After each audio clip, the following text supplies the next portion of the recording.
Assalamualaikum warahmatullahi wabarakatuh.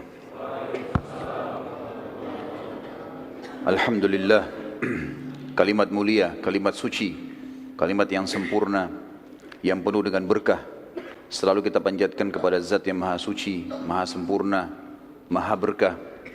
Allah, satu-satunya yang telah menciptakan semua yang di langit, semua yang di bumi, semua yang di kedalaman lautan, terjangkau atau tidak terjangkau oleh mata manusia. Zat yang maha sempurna, maha adil, maha kuat, tidak beranak dan tidak diperanakan, dan tidak ada sekutu baginya dalam semua kegiatannya.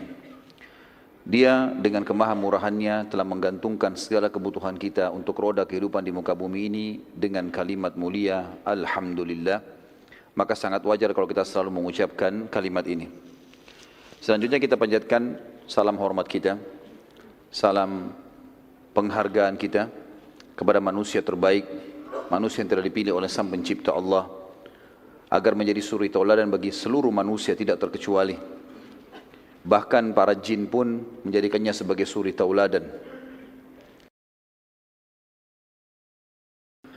Manusia yang telah disempurnakan jalur nasabnya, ilmunya dan fisiknya oleh Sang Pencipta Allah, dan juga Sang Pencipta Allah bersama malaikatnya mengucapkan salam hormat kepada manusia terbaik ini dan dijadikan ibadah untuk orang-orang beriman. Maka sangat wajar kalau kita selalu membacakan salawat dan taslim kepada Nabi besar Muhammad sallallahu alaihi wasallam.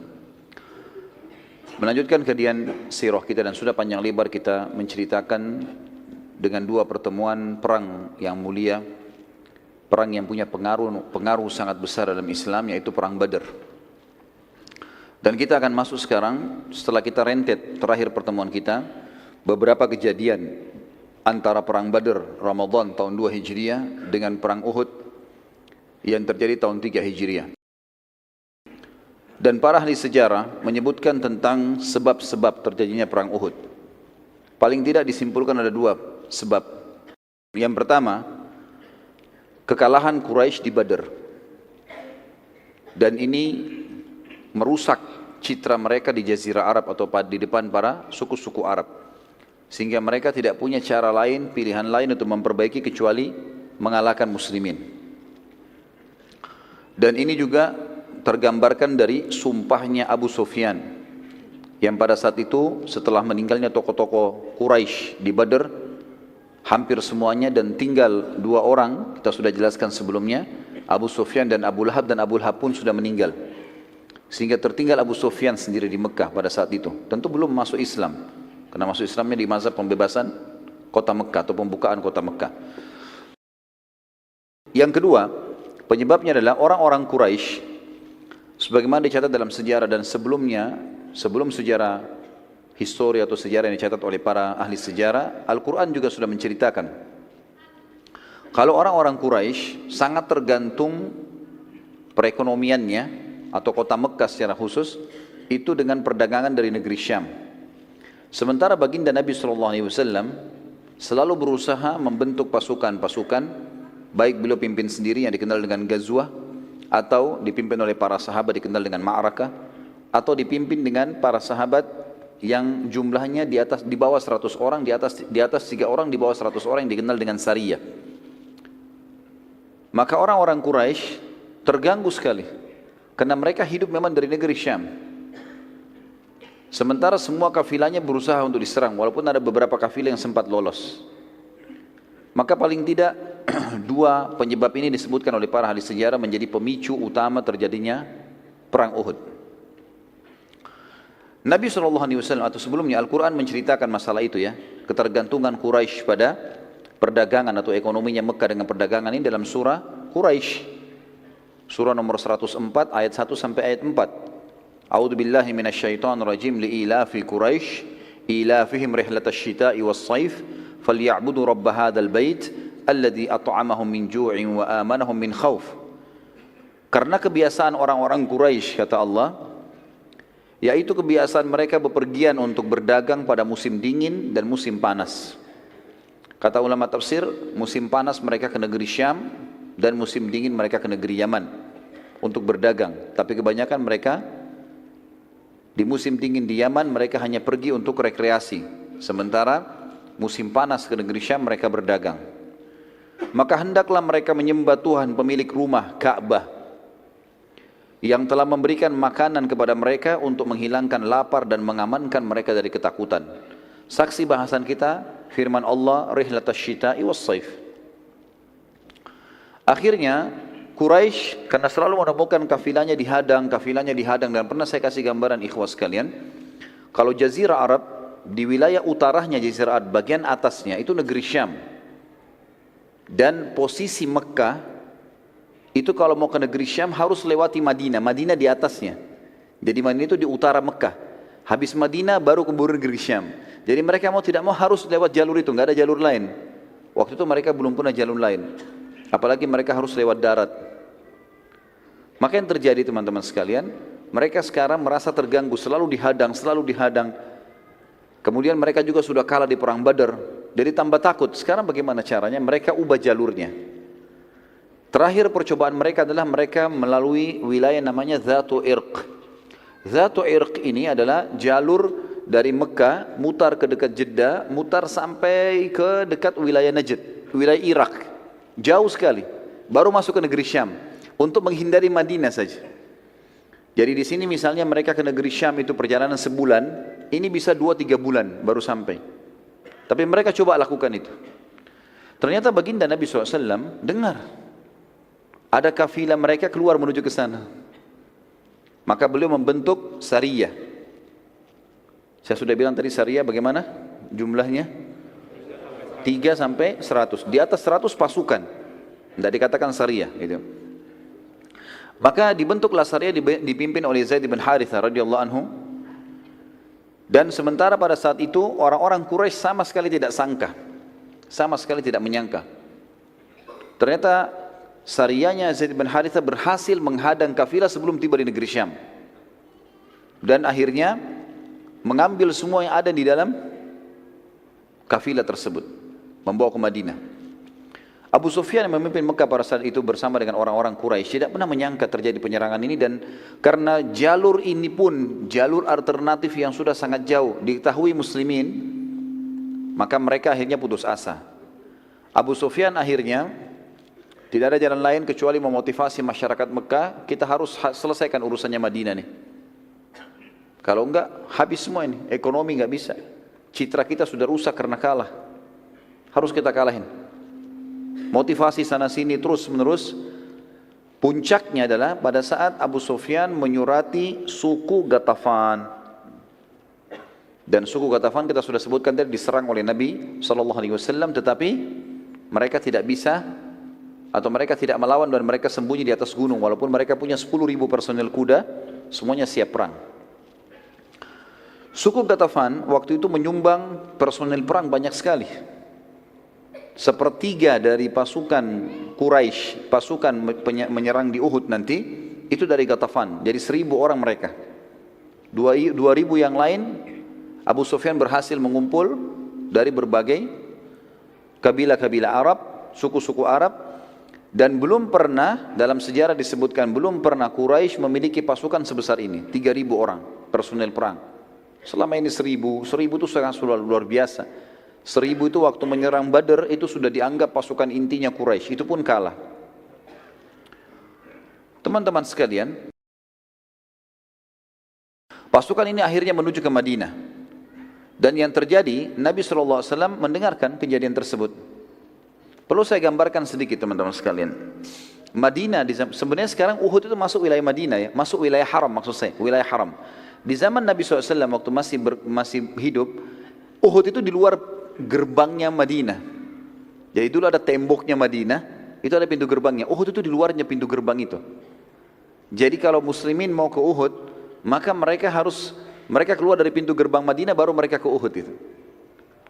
Pasukan Quraisy teman-teman sekalian mau menuju ke Madinah, ingin menaklukkan Madinah.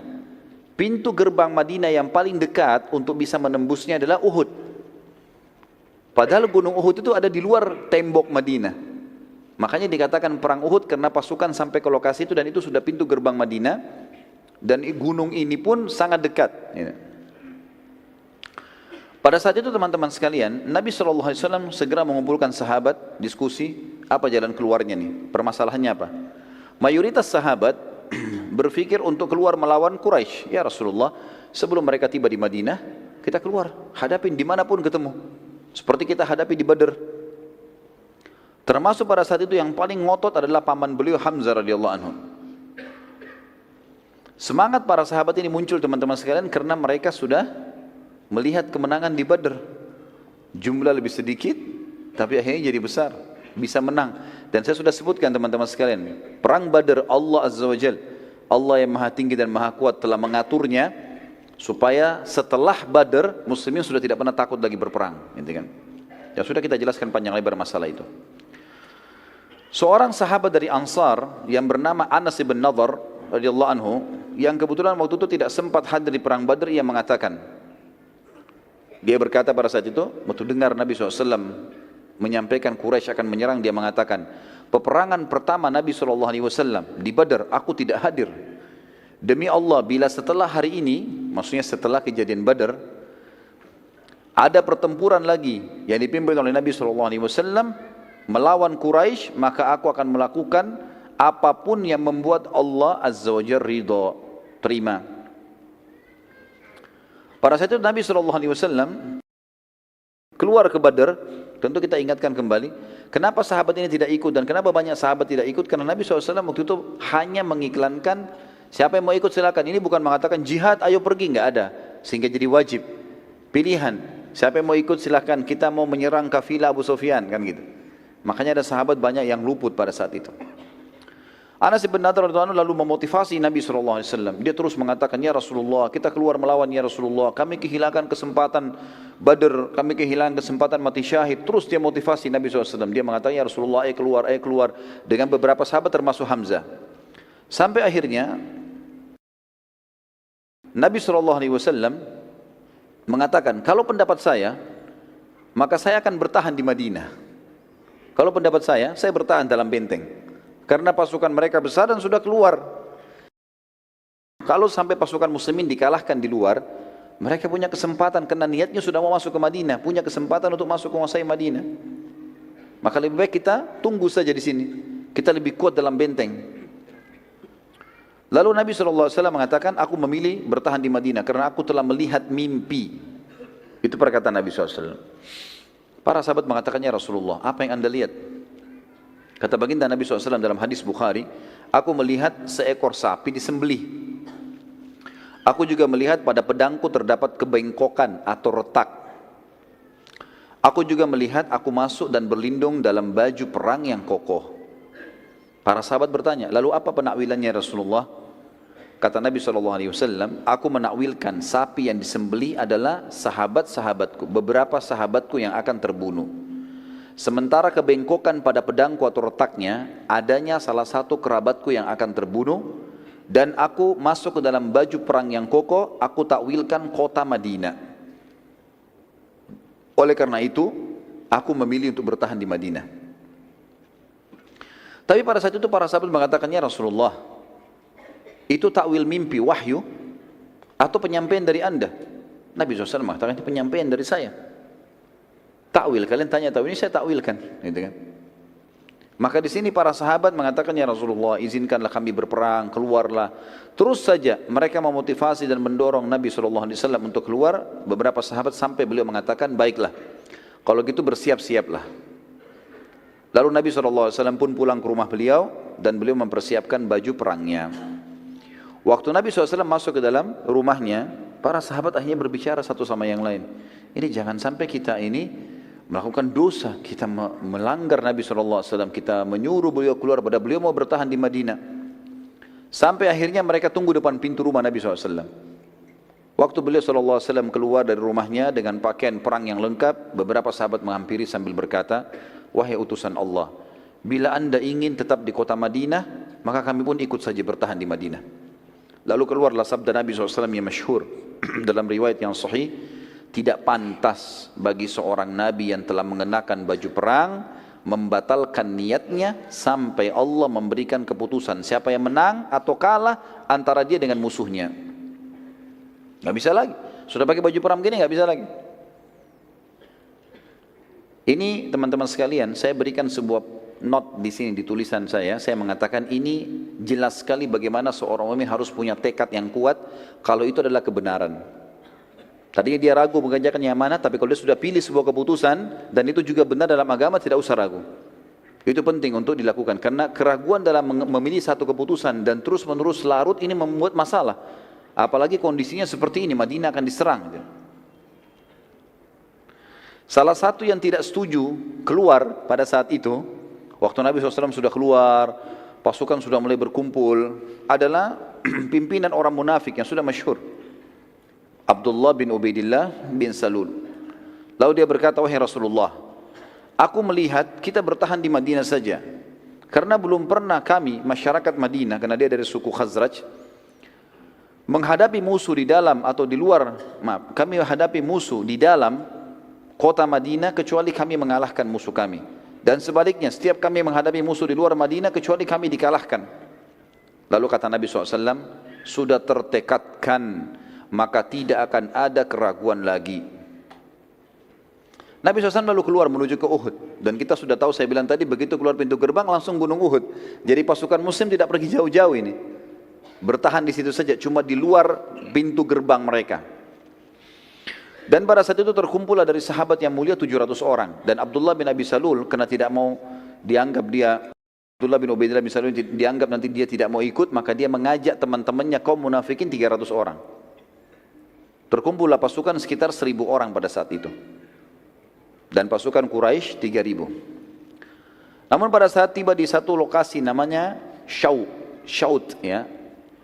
Wilayah ini sebenarnya antara Madinah sama Uhud. Jadi ada wilayah seperti pekarangan luas antara gerbang Madinah sama kebun-kebun kurma yang ada di Uhud.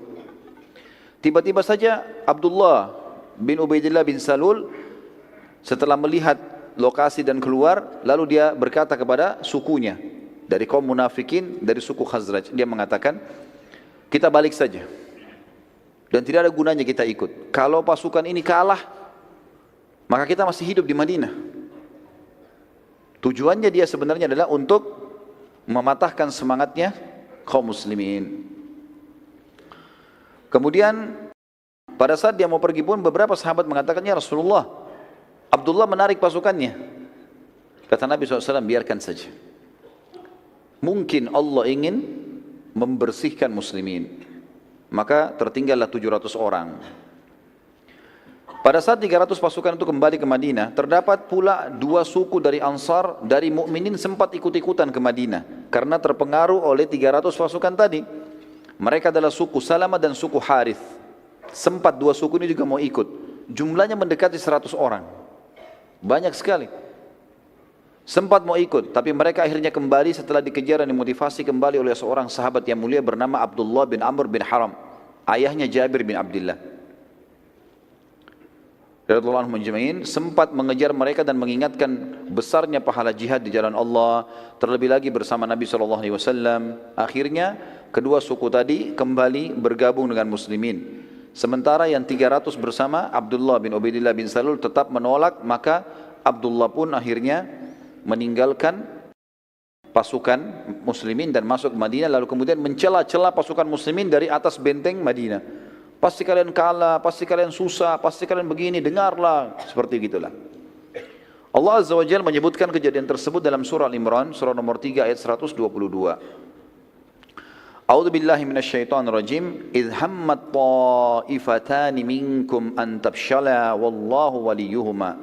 An tabshala wallahu waliyuhuma wa 'alallahi falyatawakkalul mu'minun.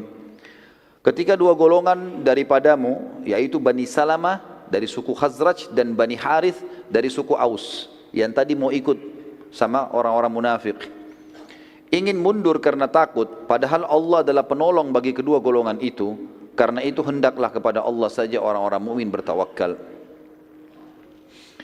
Jabir bin Abdullah radhiyallahu anhu menanggapi ayat tersebut di atas seraya berkata, aku tidak menyesal karena kami dikalahkan di Uhud.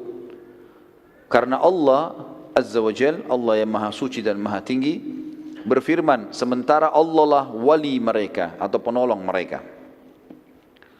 Para sahabat sempat memberi masukan pada Nabi SAW agar meminta bantuan pada sekutu mereka, orang-orang Yahudi di Madinah. Namun Nabi SAW menolak karena mengetahui kalau Yahudi kaum yang suka gemar berkhianat. Nabi mengatakan SAW, kita cukupkan dengan 700 ini. Tiba di lokasi Uhud teman-teman sekalian, baginda Nabi SAW lalu kemudian mengatur strategi dengan para sahabat karena Quraisy belum tiba. Kata beliau, tunjukkan, kata Nabi SAW kepada sahabat, tunjukkan saya jalan menuju ke satu lokasi yang menjadikan Uhud di punggung kita. Dan itu tidak melewati lokasi yang umumnya, bukan dari pintu gerbang menuju ke sana. Tujuannya agar orang-orang munafik yang ada di atas benteng dan orang-orang Yahudi itu supaya tidak tahu ke arah mana pasukan muslimin berkemah dan tidak memberitahukan kepada Quraisy. Maka ada seorang sahabat mengatakannya, Rasulullah, saya tunjukkan kepada anda dan kita harus melewati kebun-kebun kurma. Pada saat itu penuh dengan pohon kurma tentunya, dan sampai sekarang di sekitar Uhud itu penuh sekali, banyak pohon-pohon kurma, tapi sebagian sudah dibongkar menjadi lokasi pemukiman. Dan Nabi SAW meminta ini agar betul-betul beliau sudah ada di lokasi peperangan, memilih lokasinya, menjadikan gunung di belakangnya. Juga di dekat gunung itu yang ada kebun-kebun kurma yang Nabi SAW menjadikan target, ada sumur-sumur agar para mujahidin bisa minum. Saat tiba di lokasi itu atau sementara ke sana, mereka melewati kebun satu orang munafik namanya Rubai'i bin Qaidi.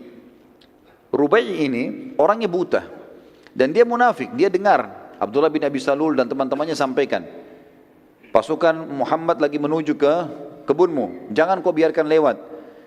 Maka dia berusaha mengatakan, jangan lewat kebunku. Waktu Nabi SAW pamit baik-baik, pamit sama dia, suruh pasukan biarin lewat. Dia bilang jangan lewat kebun, nanti kalian merusaknya. Lalu terus saja dia menolak. Tidak ada jalan lain untuk memutari di sekitar tebing-tebingnya atau sekitar lerengnya Uhud, harus lewat kebunnya orang ini.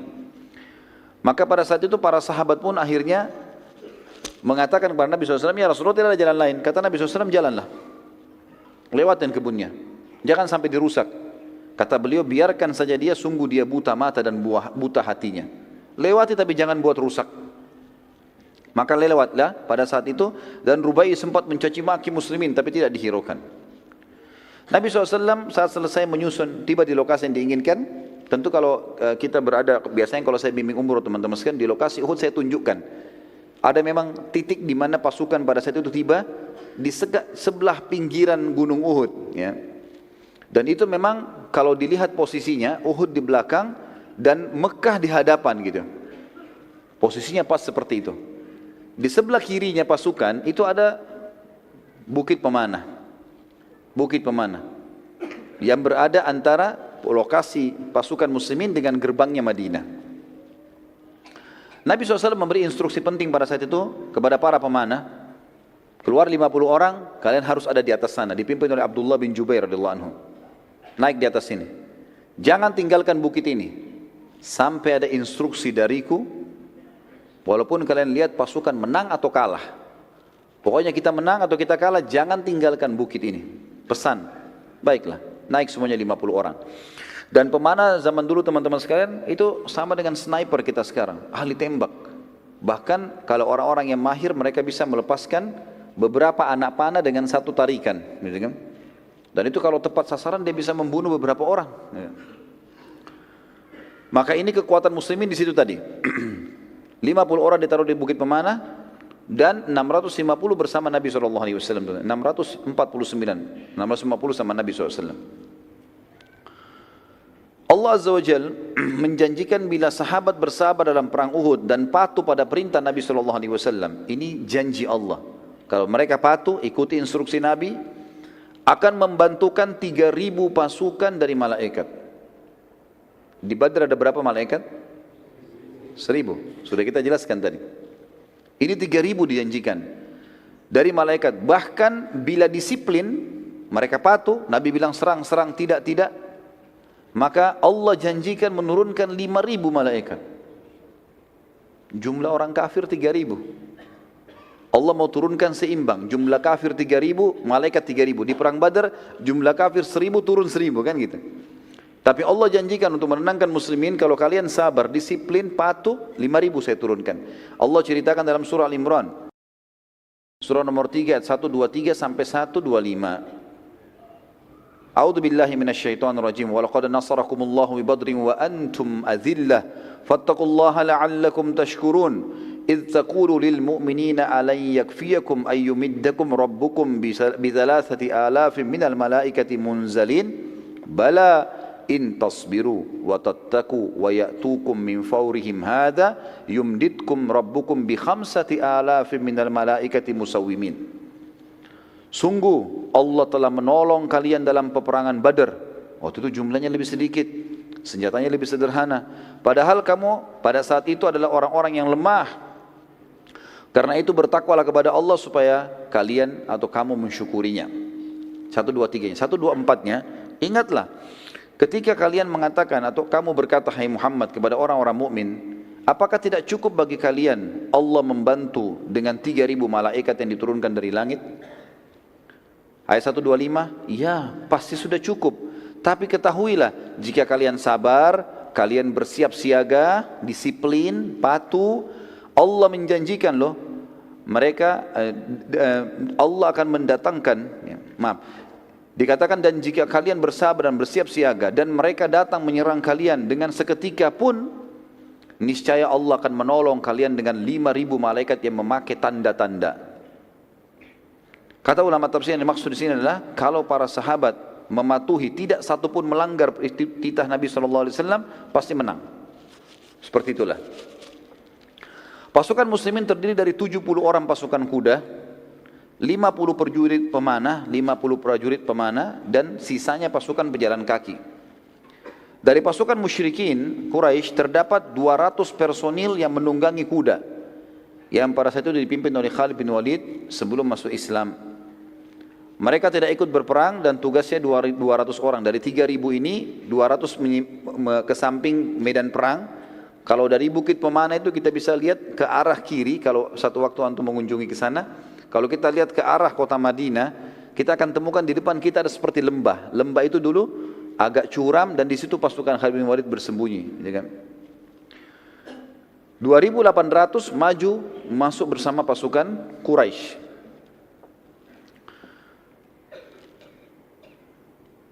Mereka tidak ikut berperang Khalid bin Walid tentunya dan memantau peperangan dari jauh dan mencoba melihat kekuatan muslimin ada di mana. Tetapi posisi pasukan 50 Khalid bin Walid ini, pasukan Khalid bin Walid yang 200 diketahui oleh 50 pemanah Nabi SAW.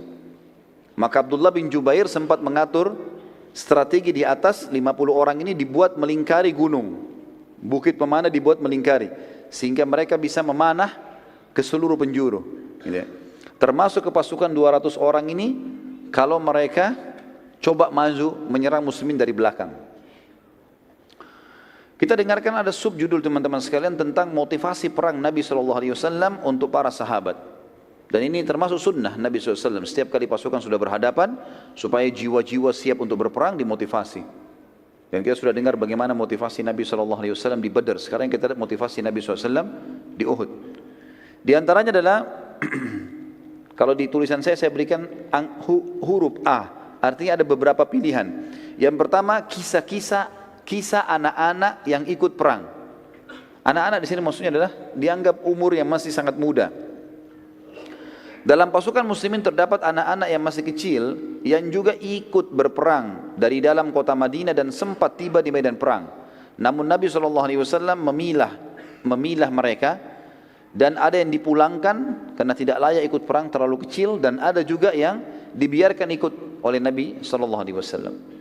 Di antara kisah yang unik di sini adalah ada seseorang yang ditolak oleh Nabi SAW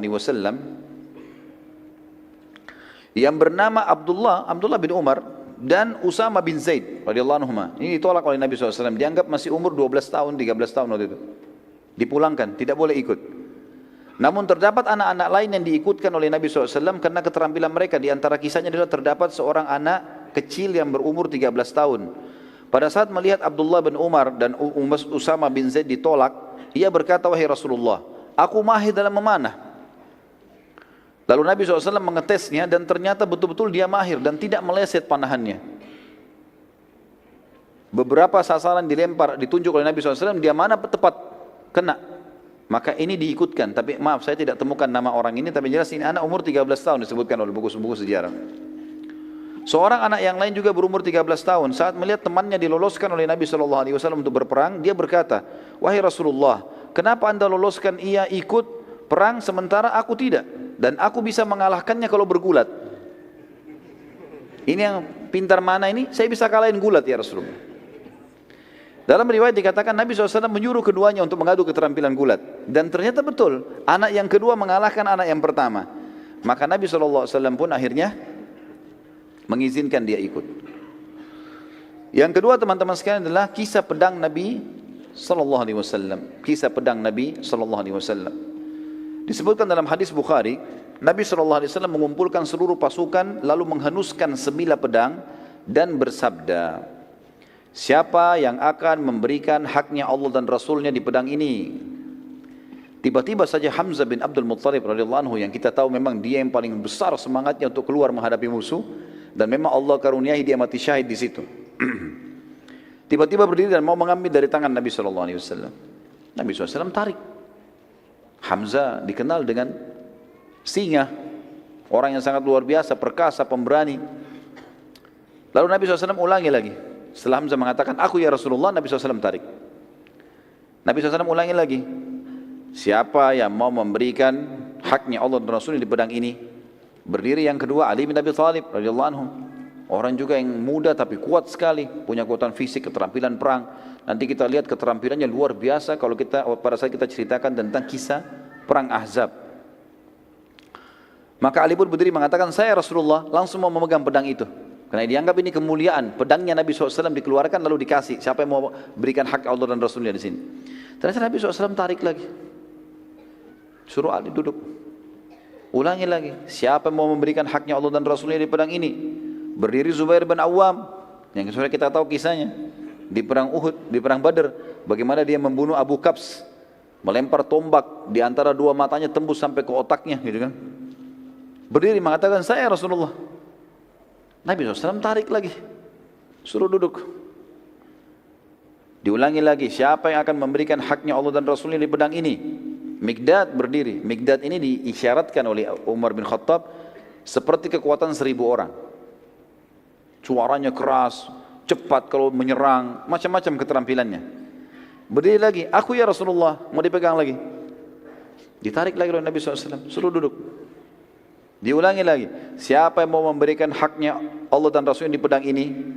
Maka perlu digarisbawahi teman-teman sekalian, keempat sahabat yang sudah lewat ini dianggap ini jawaranya muslimin.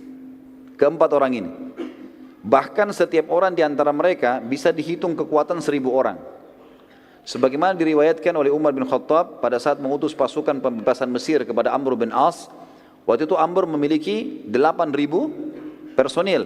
Dan Amr tulis surat kepada Umar bin Khattab yang berbunyi, wahai Amirul Mukminin, genapkanlah pasukan kami 12.000 sehingga kami mendapatkan hadis Nabi SAW, tidak akan dikalahkan umatku yang berjumlah 12.000. Ya. Maka Umar bin Khattab pun mengirim 4 orang dari Madinah. Kan jumlahnya 8.000 kan? Butuh berapa ribu sekarang? Untuk 12.000. Butuh 4.000. Umar bin Khattab kirim 4 orang, bukan 4.000. Yang dikirim itu adalah diantaranya Mikdad, yang ini. Diantaranya Zubair bin Awam, diantaranya Sa'ad, ya, bin Abi Waqqas, ya, ini dikirim. Maka mereka punya kekuatan yang luar biasa. Maka setelah keempat sahabat ini ditolak dan Nabi SAW masih ulangi, siapa mau memberikan haknya Allah dan Rasul di pedang ini, mereka saling lihat satu sama lain, kira-kira siapa nih? Ada satu sahabat mulia, pintar, cerdas orang ini, yang kita kenal dengan Abu Dujana, Syammah radhiyallahu anhu. Beliau mengatakan, ya Rasulullah, apa haknya Allah dan Rasulnya di pedang itu? Ini yang Nabi tunggu ini. Jangan main langsung ambil. Tanya dulu untuk apa ini? Apa haknya? Bukan main ambil terus mau diapain pedangnya? Ya. Maka Nabi SAW mengatakan kalimat yang mulia teman-teman sekalian. Dan ini kita bisa lihat bagaimana rahmatnya Nabi SAW bagi kafir zimmi. Orang-orang kafir yang di bawah naungan pemerintah Islam. Beliau toleransi, beliau memaafkan, beliau memberi. Tapi di medan perang beda lagi sama kafir harbi ini. Tegas sekali beliau mengatakan, engkau mengambil pedang ini dan engkau menghantamkan pada musuhmu pakai perang sampai bengkok. Bisa? Bisa. Baik, Abu Dujana ambil. diambil. Maka Abu Dujana waktu itu teman-teman sekalian, dia lagi pakai imamah warna hitam. Diganti sama dia, ganti imamah warna merah. Dan imamah merah ini adalah tanda saya siap mati. Seperti itulah waktu mereka yakini seperti itu. Lalu Abu Dujana mengambil pedang tersebut dengan bangganya dan meletakkan di dadanya. Sambil dia maju ke pasukan Quraisy waktu datang, waktu sudah kelihatan dia maju, menunjukkan keterampilannya dengan pedang itu. Maka kesannya kayak ada kesombongan. Para sahabat melihat, mereka khawatirnya Abu Dujana sombong ini. Kata Nabi SAW dalam hadis Bukhari, sesungguhnya cara seperti ini kayak Abu Dujana ini dimurkahi Allah. Allah enggak suka dengan kesombongan, kecuali di tempat ini. Di depan musuh silahkan tunjukkan, enggak ada masalah. Seperti itulah. Baik, kita lanjut sebentar ya. Maka Ka'ab radhiyallahu anhu berkata, aku sempat penasaran ingin tahu seperti apa Abu Dujana memberikan haknya Allah dan Rasul di pedang itu. Abu Dujana sudah bawa nih, perang berkecamuk. Apa yang dia lakukan nih? Kata Ka'ab, sampai saya tidak nyerang musuh, hanya ikuti Abu Dujana. Lihat dia buat apa ini dengan pedang itu. Lalu aku pun mengikutinya dari belakang, ke kiri, ke kanan, dia nyerang musuh, terus dilihat. Saat itu di kancah peperangan terdapat seseorang dari pasukan kafir Quraisy sangat kuat, tidak terkalahkan. Setiap kali dia memukul, setiap kali dia datang, banyak di antara pasukan muslimin menghindar dari orang itu. Karena kuatnya kelihatan, kekar, pedangnya besar gitu kan. Kata Ka'ab, saya berdoa sama Allah di kancah peperangan supaya ketemu dengan Abu Dujana. Maka dia bilang, Allah pun menerima doa saya. Tiba-tiba keduanya bertemu. Padahal tadinya terpisah di medan perang. Tiba-tiba berhadapan dan tiba-tiba saling menyerang. Maka saya pun menyaksikan pertempuran yang terjadi yang sangat dahsyat. Sampai debu-debu pada berterbangan, saling nyerang satu sama yang lain. Terus saja dengan kekuatan-kekuatan yang luar biasa. Abu Dujana dipukul, dia tangkis sama perisainya. Abu Dujana menyerang, orang itu juga menangkis. Terus sampai debu berterbangan sana sini. Kata beliau, sampai akhirnya Abu Dujana pada saat itu saling pukul dengan sangat keras. Maka perisai Abu Dujana lepas dan pedang orang kafir itu melengket, dan Abu Dujana juga menghantam perisai musuh, pecah. Akhirnya kena si kafir, terbelah bagian kepalanya, mati. Gitu kan? Abu Dujana rupanya dengan hikmah Allah ini dia tahu kalau Ka'ab ada di belakangnya. Begitu selesai dia bunuh orang kafir, dia mengatakan, dia balik ke arah Ka'ab, wahai Ka'ab, apa pendapatmu? Dari tadi ini kau tunggu, apa pendapatmu sekarang? Maka akhirnya Ka'ab pun mengatakan, engkau telah memberikan haknya dan Rasulnya. Dan di sini teman-teman sekalian, tidak masuk dalam masalah sombong di sini. Tidak masuk.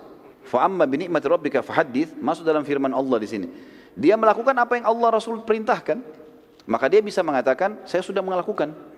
Sudah lihat kan saya sudah lakukan? Gitu. Seperti itulah ya. Bagaimana hajimu kemarin? Ya saya sudah coba lakukan semaksimal mungkin. Enggak ada hubungannya dengan riak, kecuali dia niat untuk itu. Jadi harus dibedain mana yang boleh, mana tidak boleh. Maka di sini Abu Dujana tidak sama sekali hubungannya dengan riak, tapi beliau tunjukkan, karena ini orang yang mau lihat nih, saya sudah kasih haknya. Sampai kalau bukan pedang ini bengkok, kepalanya dia yang bengkok gitu kan. Allahu a'lam. Baik, kita lanjutkan sebentar insyaallah dengan kisah-kisah yang lain. Subhanakallahumma bihamdika asyhadu an la ilaha illa anta astaghfiruka wa atubu ilaik. Assalamualaikum warahmatullahi wabarakatuh. Assalamualaikum warahmatullahi wabarakatuh. Alhamdulillah wassalatu wassalamu ala Rasulillah. Segala puji bagi Allah Subhanahu wa taala, juga salawat dan taslim kepada Nabi besar Muhammad sallallahu alaihi wasallam. Tadi sudah kita ceritakan tentang kisah bagaimana Abu Dujana Syammah ibn Harith radhiyallahu anhu memberikan hak pedang yang diberikan oleh Nabi sallallahu alaihi wasallam, yang menuntut haknya Allah dan Rasulnya di situ.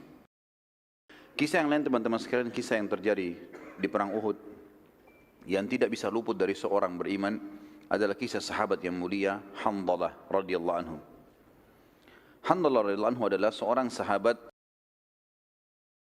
yang menikah di hari Jumat malam. Dan perang Uhud terjadi di Sabtu pagi, di waktu duha. Handalah lalu menikah malam itu, kemudian memang dia belum bergaul, dia belum menggauli istrinya. Dia sempat ikut berjamaah sholat subuh bersama Nabi SAW. Pada saat dia pulang, dia untuk menggauli istrinya, sehingga dia dalam keadaan junub. Baru saja dia selesai bergaul dengan istrinya, masih dalam keadaan junub, belum mandi, terdengar panggilan seruan dari utusan Nabi SAW kepada seluruh muslimin di Madinah, jihad, jihad.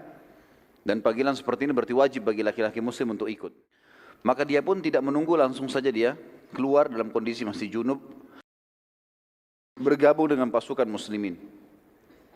Waktu bergabung dengan pasukan muslimin, salah satu korban di Uhud yang mati syahid. Sebenarnya bukan kita katakan korban ya, justru ini kemenangan.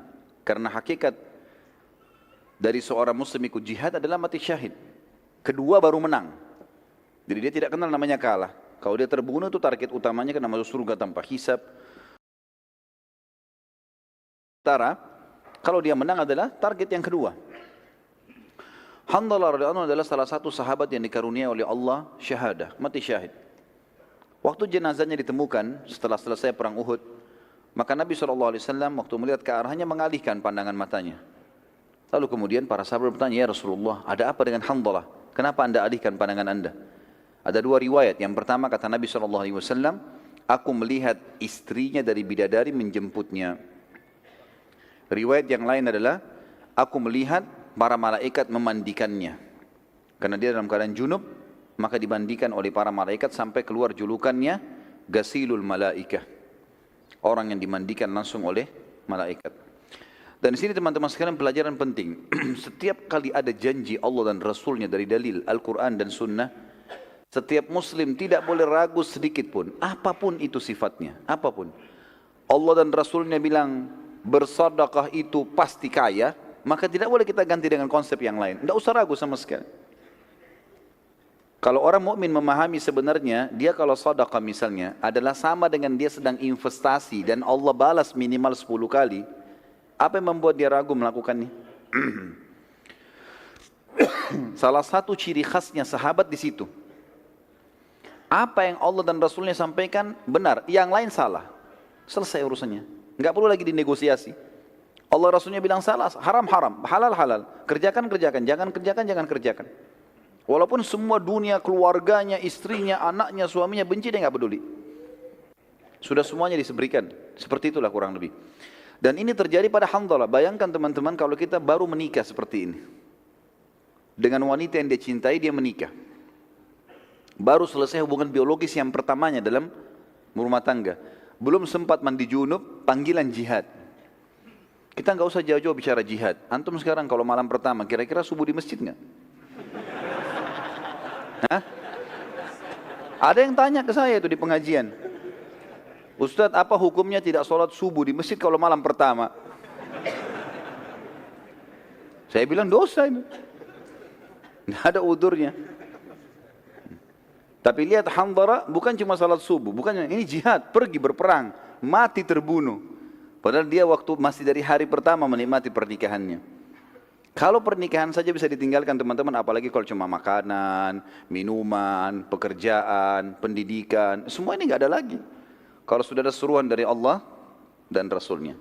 Ingat pesan saya tadi, setiap nasihat syar'i, agama yang datang masuk telinga kanan, diapakan? Tutup yang kuping kirinya ini, supaya jangan keluar. Ya.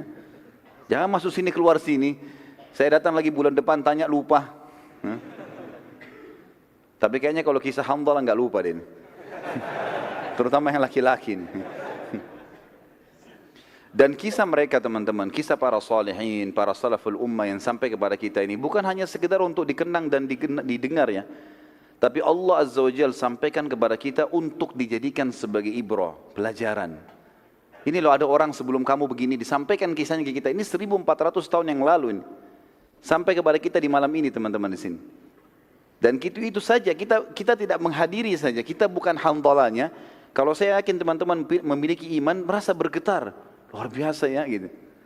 Padahal sudah 1400 tahun yang lalu Allah sampaikan teman-teman supaya kita sadar, oh ternyata yang janjikan Allah ini enggak salah, pasti benar dan tidak boleh ada keraguan sama sekali. Saya sarankan teman-teman kalau ikuti ceramah di YouTube ada judul saya, ceramah saya itu judulnya Hai Muslim, inilah pondasi agamamu. Saya bicara masalah keyakinan. Bagaimana itu harus ditanamkan dalam hati seseorang muslim, tidak boleh ragu sama sekali. Dan keyakinan terhadap apa yang Allah dan Rasul janjikan akan membuat ketenangan jiwa. Dan semua masalah dunia akan jadi kecil. Kisah yang unik juga yang terjadi di Uhud, teman-teman sekalian. Kisah dua orang, Khuwairik, pendeta Yahudi, dan Kazman, salah satu penduduk asli Madinah. Pada saat seruhan Nabi SAW dikumandangkan hari Sabtu pagi di waktu duha, jihad, Khuwairik ini pendeta Yahudi, dia dengar. Tiba-tiba Khuwairik dalam riwayat Sahih dikatakan berdiri lalu memotivasi para Yahudi dari menara benteng mereka. Hai Yahudi, keluarlah, masuk Islamlah. Kalian tahu Muhammad adalah utusan Allah. Demi Allah kalian membaca dalam kitab kalian Taurat, ciri-cirinya disebutkan nenek moyang kalian hijrah ke Madinah gara-gara Nabi ini.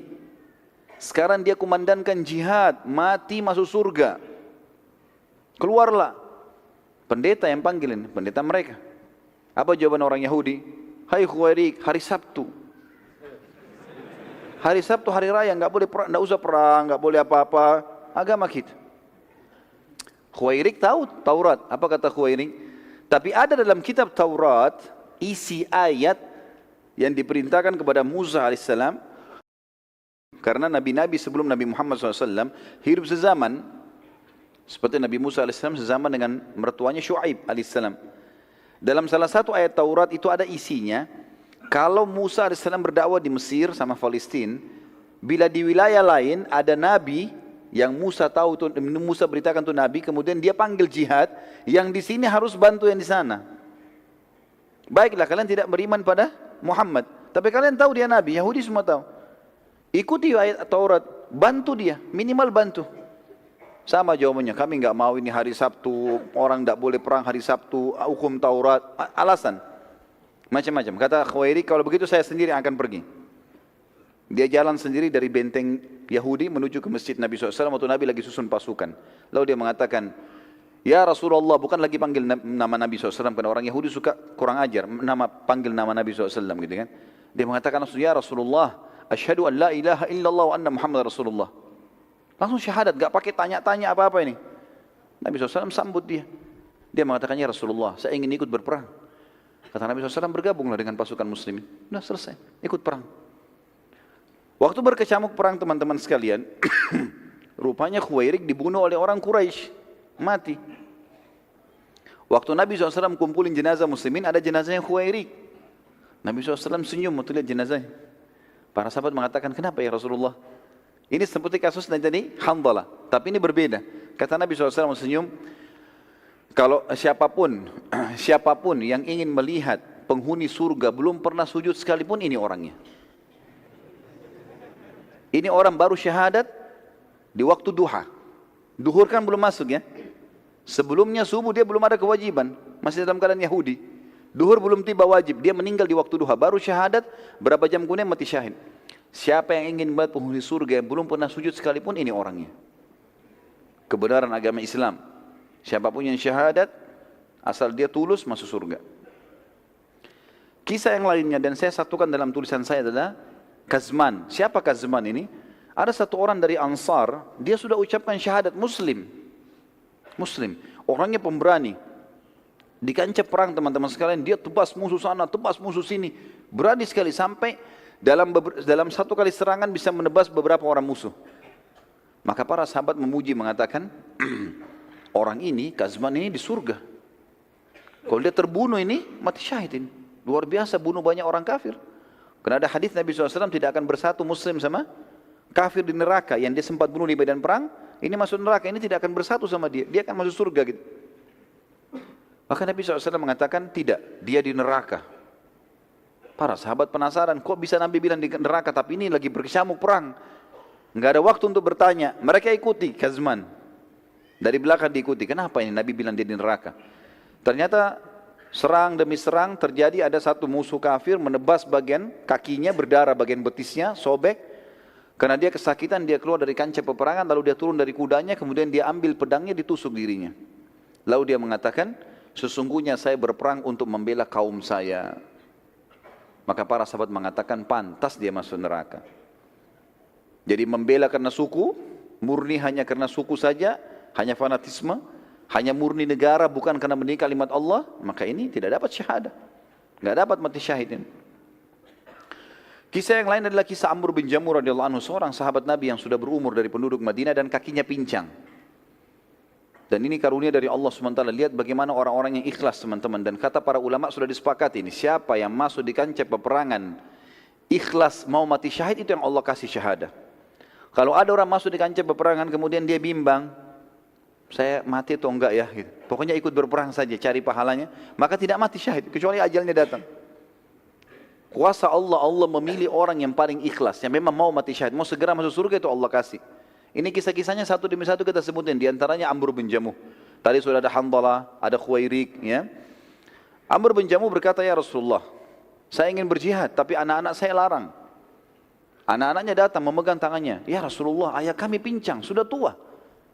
Maka kata Nabi SAW, kau pincang hai Amr. Kata Amr, ya Rasulullah, apakah orang pincang tidak bisa masuk surga? Saya juga mau ya Rasulullah. Justru saya mau masuk surga dengan pincang saya ini. Kata Nabi SAW, naikkan dia ke kudanya. Biarin dia ikut. Ikut berperang, terbunuh mati syahid. Radhiyallahu anhu. Ya. Jadi bagaimana semangat sahabat teman-teman sekalian. Pincang enggak menghalangi untuk itu. Sebagian orang, saya enggak tahu di sini ada atau tidak. Baru gerimis enggak ke masjid. Enggak tahu kalau ada di sini hadir. Ya. Merasa alhamdulillah. Baru gerimis nggak mau ke masjid. Baru ngantuk sedikit nggak mau hadiri majelis ilmu. Bagaimana kalau jihad ini? Umroh mau cukur rambutnya bimbang. Sampai kadang-kadang saya bilang sama jemaah saya, baru rambut pak, belum darah, baru gundul. Baru mau gundul gitu. Bagaimana caranya tidak mau berkorban untuk Allah dan Rasulnya ini? Padahal Allah yang membuat di urat saraf kita mengalir darah-darahnya, otot-otot dia yang rangkaikan dengan tulangnya segala macam, lalu kita tidak mau berkorban untuknya. Ambil pelajaran teman-teman dari para sahabat ini. Enggak setengah-setengah, janji Allah dan Rasulnya memang sudah pasti benar, jalani. Yang lain kisah Zubair bin Awam. Jadi ini terulang lagi teman-teman sekalian. Hampir mirip dengan kisah Abu Kabs tadi. Rupanya ada lagi di pasukan kafir Quraisy orang yang mirip Abu Kabs. Di perang Badar tadi. Badannya besar, besi semua dari kepala sampai kaki kudanya, menyerang muslimin, nyusahin. Sahabat ngeluh lagi ke Nabi, ya Rasulullah, ada lagi nih pasukan kafir Quraisy. Nabi panggil lagi, Zubair, panggil Zubair, suruh hadapi. Zubair datang lagi. Zubair mengatakan, demi Allah, saya tidak melihat sedikit pun ada celah di mukanya orang ini. Sama tadi, dikelilingi, dicari, sampai Zubair mengatakan, saya melihat kasus yang sama dengan yang di Badar. Celahnya cuma di antara dua matanya. Maka saya pun melempar tombak di tempat yang sasaran itu, dan dia mati terbunuh. Sama dengan kasus tadi di Badar. Dan ini juga termasuk teman-teman sekalian sudah saya jelaskan bagaimana seorang muslim memiliki keterampilan dan kejelian. Dan kata Nabi SAW dalam sebuah hadis yang sahih, Inna Allah yuhibbu min abdin idza amila amalan an yutqinahu. Allah sangat suka, cinta dengan seorang hamba kalau dia kerjakan satu perbuatan dia menguasainya. Jangan terlalu bercabang teman-teman. Kuasai bidang ini, pindah ke bidang lain, setelah ini dikuasai. Lebih baik kita terkenal dengan satu bidang dan kita dikenal, itu tuh lebih baik. Nabi Daud alaihissalam fokus sebagai tukang besi, udah terkenal dengan itu. Walaupun keterampilan lain bisa, tapi ini ada yang dia kuasai, dikuasai dengan sangat matang, gitu kan? Zubair dan para sahabat ini memang banyak mereka menguasai bidang-bidangnya, dan ini bagian daripada syariat kita. Profesional dalam bidangnya, keterampilan diikuti dengan kejelian. Kita sebutkan juga beberapa kisah prajurit kafir di kancah peperangan Uhud teman-teman sekalian. Di antaranya kisah Abu Amir. Abu Amir ini asli penduduk Madinah dan dia dulunya berusaha untuk menyatukan Aus dan Khazraj. Dua suku yang nanti dikenal Ansar setelah Islam. Sebelum Islam masuk ke Madinah, Abu Amir ini mau menobatkan diri menjadi rajanya Aus dan Khazraj. Daripada kalian perang, saya jadi raja kalian, saya akan menyatukan. Dia orang kaya. Subhanallah, dengan hikmah Allah datang waktu Islam mulai masuk ke Madinah, gitu kan? Kemudian Nabi SAW hijrah ke Madinah, seluruh penduduk Madinah ini Aus dan Khazraj masuk Islam. Dan mereka tidak mau lagi mengangkat Abu Amir sebagai rajanya. Abu Amir kecewa. Karena dia kecewa, dia nggak mau masuk Islam, dia tinggalkan Madinah menuju ke negeri Syam. Waktu dia dengar di perang Uhud orang-orang Quraisy menyerang Madinah, dia kembali. Lalu kemudian dia masuk ke Madinah dan dia mulai ribut. Dia mengatakan kepada muslimin waktu itu orang Madinah, Ngapain kalian ikuti Muhammad? Ikuti saya. Saya dari suku kalian, Muhammad pendatang.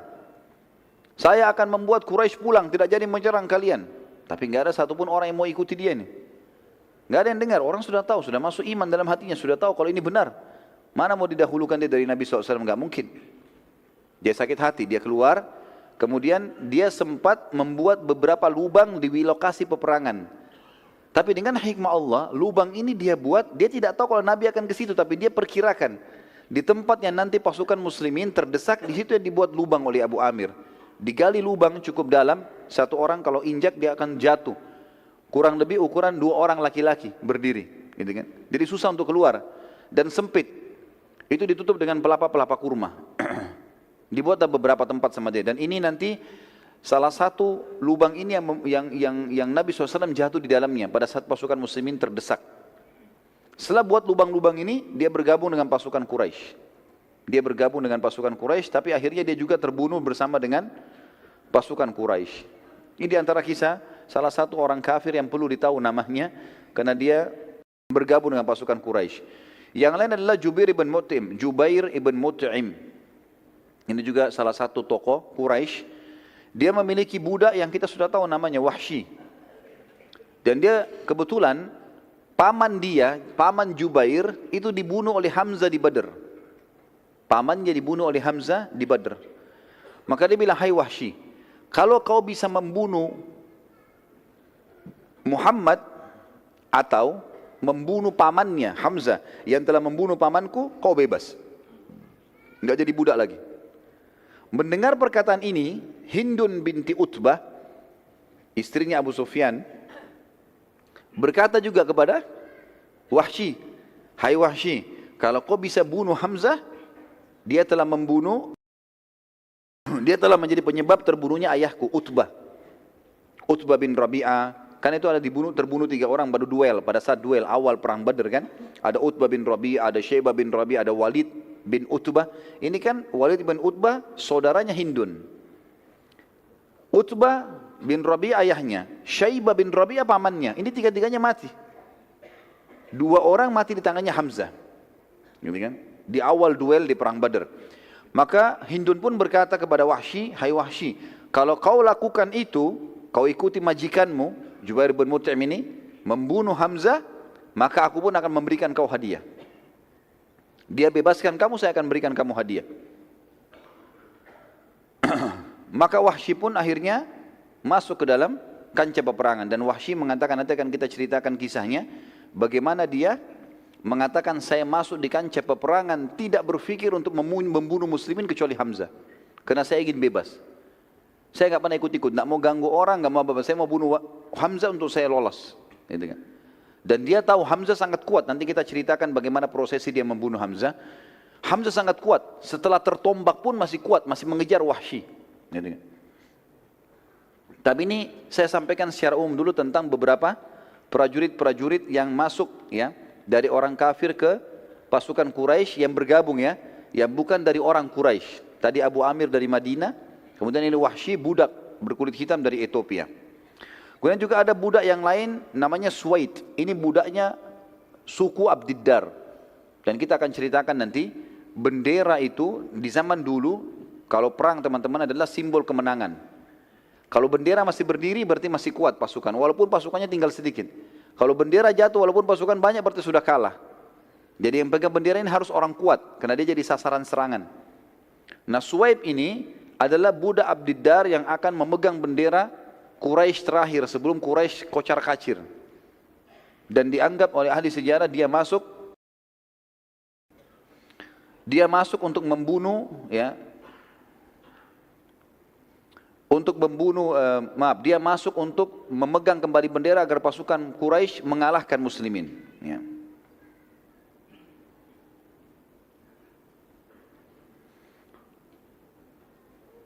Sekarang kita ceritakan teman-teman sekalian subbahasan bagaimana awal kecamuk peperangan sehingga muslimin menang dan bagaimana akhirnya berbalik muslimin kalah di perang Uhud.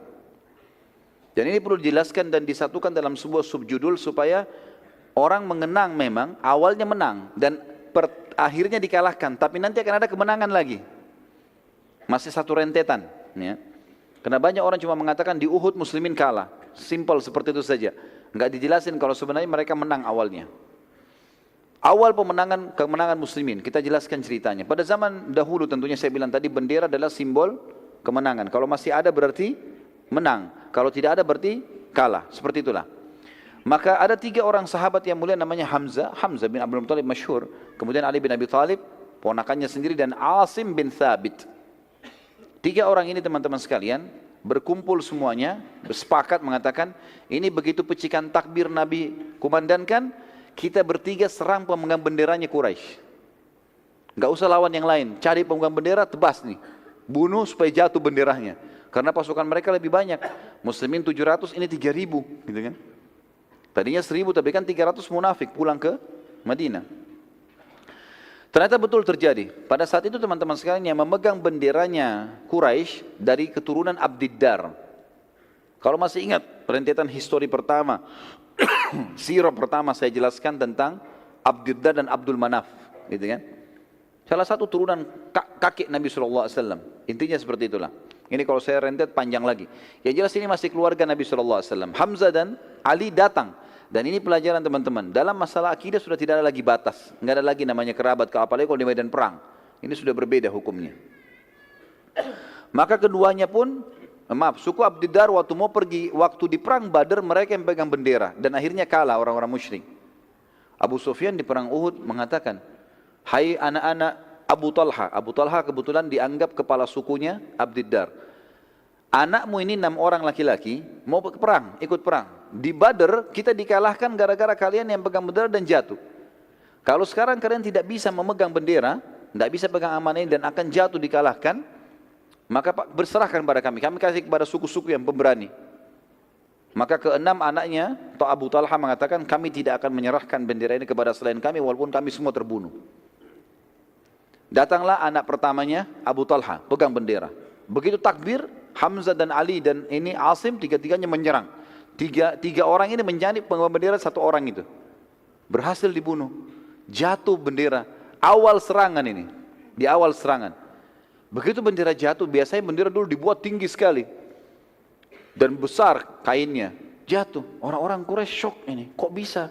Awal kecamuk peperangan dan biasanya bendera itu bukan di depan. Bendera ditaruh di tengah-tengah. Di depan paling bendera-bendera kecil. Kalau bendera yang besar itu harus di tengah-tengah pasukan supaya tidak langsung jatuh. Tapi ini berhasil. Hamzah, Ali dan Asim berhasil. Datang anak keduanya Abu Talha, pegang bendera lagi. Tapi 3 orang sahabat ada di sekitar situ, sekitar bendera. Emang nunggu. Ternyata ada 1 orang datang angkat, dibunuh lagi. Datang anak ketiga angkat, dibunuh lagi. Anak keempat datang, dibunuh lagi. Sampai 4 orang. Terakhir pada saat datang anak kelimanya Abu Talha dan mengangkat bendera, maka sempat dibunuh oleh Asim. Hamzah dan Ali tidak sempat membunuh, tapi Asim membunuhnya. Kemudian anak ke-6-nya Abu Talha yang terakhir sempat juga datang mengangkat bendera, tapi dibunuh oleh Sa'ad bin Abi Waqqas. Sa'ad bin Abi Waqqas. Ya. Kebetulan teman-teman sekalian, anak keempat waktu 6 orang ini mati, pas yang keempat yang dibunuh oleh Asim bin Thabit, anak keempat ini waktu lagi dibunuh sama Asim, pas ditebas sama pedang, ada saudarinya perempuan, anaknya Abu Talha tapi perempuan, namanya Sulaif. Sulaif ini waktu lihat bergelimangan saudara-saudara laki-lakinya, 3 orang, ini yang keempat ditebas oleh Asim, dia pikir Asim yang bunuh semuanya. Dia nggak tahu ini. Maka dia sakit hati. Dia kemudian kembali ke tengah-tengah pasukan musyrikin, lalu dia menggunakan gendangnya, rebana karena perempuan dibawa oleh orang-orang Quraisy biasa untuk memotivasi pasukan. Mereka menari-nari segala. Lalu dia pukul gendangnya, lalu dia mengatakan si Sulaif, siapa yang bisa membunuh Asim untukku, lalu dia membawa batok kepalanya kepadaku, maka aku akan isi seukuran batok kepalanya Asim emas buat dia. Dia motivasi orang untuk perang, bunuh Asim ini. Mendengar kalimat tersebut, orang-orang Quraisy yang ada sekitar situ tamak, mau tahu kalau ini Sulaif ini orang kaya. Maka mereka pun akhirnya mengeroyoki Asim pada saat itu, berusaha mencari dan mengeroyoki Asim. Sulaif pada saat itu, teman-teman sekalian, kemudian menyiapkan beberapa emas yang dia harus berikan, sampai akhirnya Abu Sufyan mengeluarkan instruksi. begini isinya. Sebagaimana mereka muslimin menyerang bendera kita, sekarang kita serang bendera mereka. Karena ini bendera sudah nggak bisa nih. Dan harus ada satu orang yang memegang bendera dari Abdiddar, gitu kan. Angkatlah bendera, maka datang Suwaib tadi, yang sempat kita sebutkan namanya Suwaib ini adalah budak Abdiddar. Dia datang lalu dia pegang, lalu dia kibar-kibarkan. Sambil pasukan musyrikin berusaha melindungi bendera tadi dan mencari siapa yang memegang bendera dari muslimin. Waktu itu kebetulan yang pegang bendera Mus'ab bin Umair radhiyallahu anhu, nanti kita kisahkan juga bagaimana meninggalnya beliau. Pada saat itu teman-teman akhirnya perang mulai memanas dan target mereka adalah saling menjatuhkan bendera satu sama yang lain. Pada saat itu Hamzah, Ali dan Asim, ketiga orang ini tetap tidak mau, walaupun pasukan Quraisy melindungi pemegang bendera, tetap mereka berusaha bertiga menjatuhkan bendera. Dan Asim pun tetap tidak peduli dengan penawaran Sulaif tadi kepada orang-orang Quraisy. Akhirnya ketiganya berhasil membunuh budak tadi, Suwaib, dan bendera Quraisy jatuh. Gara-gara ini teman-teman sekalian, kena bendera sudah 8 kali jatuh, dan Suwaib waktu jatuh ditusuk oleh 3 orang sahabat ini, sempat jatuh, dia terpotong tangannya kanan, dia pegang bendera dengan tangan kiri, terpotong tangan kiri, dia pegang dengan tangan kanannya, sampai ditebas, dia jatuh pun ke tanah, dia masih pegang bendera itu. Dia masih berusaha jepit, sampai Sa'ad bin Abi Waqqas datang dan membunuhnya. Pada saat itu, Sa'ad bin Abi Waqqas tentunya membunuhnya bukan dengan pedang, bukan datang ke dia membunuhnya, tapi dari jarak jauh, Nabi SAW melihat pemegang bendera, Suwaib sekarang, dan Hamzah, Ali dan Asim lagi mengeruyuinya. Begitu dia jatuh, dia masih pegang bendera. Kata Nabi SAW, diambil anak panah kepada Sa'ad, hai Sa'ad, lemparlah, panahkan dengan taruhan ibu dan ayahku. Ini biasanya orang Arab ucapkan, ini bukan sumpah ya. Artinya, posisimu aku posisikan sebagaimana aku hormati kedua orang tuaku. Biasanya orang Arab kalau mau memohon dengan ucapkan kalimat itu. Maka Sa'ad mengatakan, aku belum pernah melihat ada orang yang mengucapkan kedua kalimat ini. Artinya Nabi SAW mengatakan, aku memposisikan kamu, ya, menghormati kamu sebagaimana aku hormati kedua orang tuaku, kecuali aku. Maka aku pun melepaskan anak panah dan akhirnya Suwaib mati terbunuh. Waktu mati terbunuh teman-teman, bendera Quraisy jatuh. Hamzah, Ali dan Asim sengaja menginjakkan kuda mereka di bendera Quraisy. Dan akhirnya tidak bisa lagi ada Quraisy yang mendekat. Setiap mendekat diserang, setiap mendekat diserang. Akhirnya kocar kacir semua. Pasukan Quraisy kocar kacir pada saat itu. Jadi saking kocar kacirnya, ya, pada saat itu teman-teman sekalian, sampai muslimin mengatakan, kami menyaksikan di perang Uhud yang hadir ya, seluruh pasukan Quraisy, ribuan orang itu semuanya berlari, meninggalkan harta mereka, meninggalkan kuda mereka, sampai-sampai mereka meninggalkan kaum wanita mereka yang ikut-ikutan lari bersembunyi di belakang pohon-pohon kurma dan di gunung-gunung atau bukit-bukit. Padahal itu sebenarnya aib besar bagi mereka ya kalau meninggalkan kaum wanita. Setelah kejadian tersebut teman-teman sekalian, kita sekarang melihat bagaimana kekalahan muslimin. Sudah menang nih sekarang. Sudah kocar-kacir semua. Sampai beberapa sahabat menceritakan, kami melihat kancah peperangan kosong, enggak ada apa-apa. Enggak ada manusia maksudnya, tapi penuh dengan ghanimah. Kekalahan muslimin terjadi teman-teman sekalian. Pada saat 43 orang dari pemanah Nabi SAW yang dipimpin oleh Abdullah bin Jubair di Bukit Pemanah melihat kejadian tersebut. Di bukit ini teman-teman bisa lihat lebih jauh, pasukan Quraisy sudah sangat jauh, sudah mengarah ke Mekah. Sudah tinggal kelihatan bayangannya saja, kayaknya nggak mungkin kembali lagi nih pasukan. Sementara 600 orang pasukan muslim yang dibentuk oleh Nabi SAW selain pemanah kan 700 orang, 650 kan di pasukan. 600 orang sekian itu mengejar ke sana, 600 orang mengejar yang 2000 itu. Siapa yang ketangkap jadi tawanan, seperti itulah. Kurang lebih sisa 50 orang saja, 40-50 orang, ini enggak ikut-ikutan menyerang musuh, tapi mereka sibuk mengambil ghanimah, kumpulin ghanimah. Melihat kejadian tersebut, orang-orang ini, 43 pemanah ini teman-teman sekalian,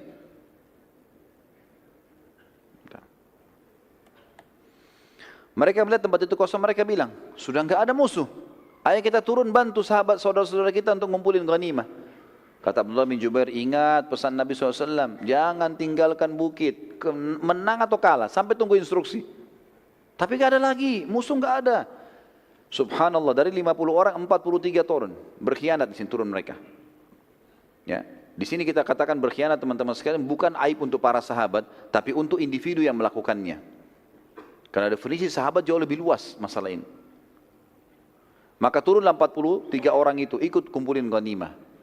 Karena sisa 7 orang, saya tadi di awal peperangan ini menceritakan teman-teman ada 200 pasukan kudanya Quraisy sembunyi di sebuah lembah. Tapi 50 pemanah tahu ini, sehingga mereka kalau mau menyerang dipanahin. Mereka tidak berani maju. Satu kali lemparkan 50 anak panah. Mereka cuma 200 orang, bisa habis ini kalau dipanah dengan 3 kali 4 kali panah gitu. Waktu melihat 43 orang ini turun, yang 7 orang ini sibuk nasihatin teman-temannya, jangan turun, jangan turun. Khalid bin Walid gunakan kesempatan, keluar dari lembah. Manuver, dia naik di atas bukit pemanah lalu dibunuh yang 7 orang. Sahabat ini. Waktu dibunuh 7 orang, jangan lupa tadi di kancah peperangan sisa berapa orang? 50. Ditambah dengan 43 orang, 90 orang sekian. Ya. Cuma ini jumlahnya pasukan muslimin, yang lainnya jauh di depan sana. Maka yang terjadi, 200 orang ini membunuh yang 7 orang, kemudian mereka menyerang dari belakang. Dan ini pasukan kuda, ini sama dengan kalau kita tank sekarang. Kuat sekali. Kudanya bisa menyerang, dia bisa menyerang. Lalu Khalid bin Walid menyeranglah pasukan yang 90 itu. Yang ada di depan, dari belakang nih. Begitu mereka menyerang, mereka berhasil sampai ke benderanya orang-orang musyrik. Hamzah, Ali dan Asim ikut dengan 600 itu, menyerang musuh ke depan. Bendera Quraisy sudah dianggap kalah kan di belakang. Tidak berpikir kalau ada pasukan dari belakang. Maka akhirnya bendera kembali dinaikkan. Pada saat dinaikkan bendera dan 90 orang itu kocar kacir semuanya karena kaget diserang dari belakang gitu kan. Ada beberapa yang jadi korban. Maka Khalid bin Walid dan pasukannya meneriakkan yel-yel Quraisy. Sambil angkat bendera dikebar-kebarin, sambil teriak-teriak angkat yel-yelnya. Maka orang-orang Quraisy yang dari jauh, itu rupanya ada yang dengar, saling mengingatkan, ada bendera berdiri, bendera berdiri. Akhirnya pasukan yang sudah jauh kembali. 2000 lebih itu kembali. Dari belakang 200, pasukan muslimin di sini 600 ada di tengah-tengah. 2000 ini kembali nyerang. Gitu kan? Rupanya waktu mendengar yel-yel Quraisy di belakang, pasukan yang 600 muslimin juga balik ke belakang. Ini ada apa ini? Rasulullah ada di belakang ini. Kita harus kembali. Kembalilah 600 orang itu. Itu waktu kembali diceritakan bagaimana kacaunya. Pasukan muslimin kembali. Yang 600 ini yang 90 melarikan diri. Ya, tabrakan dan 200 nyerang dari belakang. Yang 2000 datang dari sana. Jadi sangat luar biasa. Kocar kacir. Sampai ada muslim membunuh muslim yang lain pada saat itu. Kesalahan. Sudah kacau keadaan. Sampai ada yang terbunuh pada saat itu. Di antara kaum muslimin yang terbunuh adalah Yaman. Yaman anak ayahnya Huzaifah bin Yaman.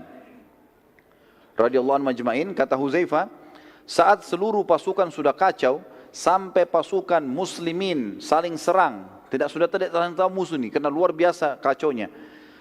Dan dalam keadaan sangat kacau, sampai-sampai aku menemukan ayahku di antara pasukan yang terserang oleh muslimin sendiri. Dan aku mengatakan, ayahku, wahai muslimin, semoga Allah merahmati kalian. Tapi terlambat. Dan akhirnya Yaman radhiyallahu anhu mati, terbunuh dan dianggap syahid oleh Nabi SAW karena kesalahan.